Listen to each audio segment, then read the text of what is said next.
ఈ రోజు మీరు చూస్తే అనేక రకాలుగా ఒకటి కాదు, ఇది కేవలం వాళ్ళ పార్టీలో ఉన్నటువంటి నాయకులు కావచ్చు, లేదో తండ్రి చంద్రబాబు నాయుడు గారు కావచ్చు, ఆయన కుమారుడు విద్యాశాఖ మంత్రి లోకేష్ గారు కావచ్చు, జోబులు నింపుకోవడానికే ఈ మెగా డిఎస్సి అనేది ఒక పెద్ద కుంభకోణంగా ఈ ఆంధ్ర రాష్ట్ర ప్రజలు గమనిస్తా ఉన్నారు.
మూడో తేదీ మేము పర్మిషన్ అప్లై చేసుకున్నాం, 10వ తేదీ ర్యాలీ ఉందని.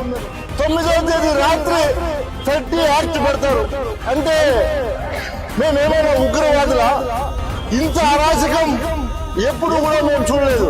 30 యాక్ట్ అమలు చేస్తున్నారు. పలమనేరులో ఇంతవరకు ఇలాంటి సంస్కృతి ఎప్పుడైనా ఉండిందా?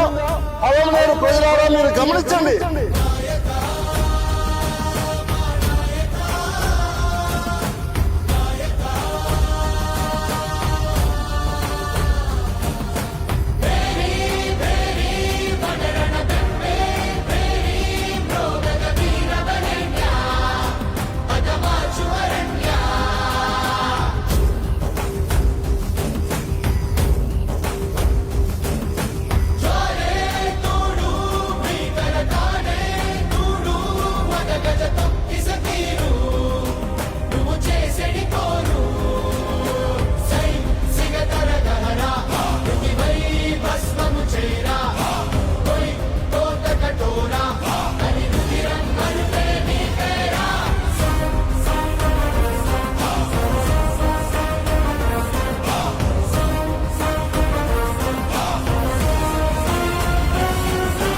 ఇక్కడ ఇచ్చేసినటువంటి అక్క చెల్లెమ్మలకు, జెడ్పీటీసీలకు, ఎంపీటీసీలకు, ఎంపీపీలకు, వైఎస్ఆర్ కుటుంబ సభ్యులకు, కౌన్సిలర్లకు, చైర్మన్లకు, విధి విధానం అందరికీ ఇక్కడ ఇచ్చేసినటువంటి ప్రతి ఒక్కరికి కూడా పేరు పేరున ధన్యవాదాలు తెలియజేస్తున్నాను.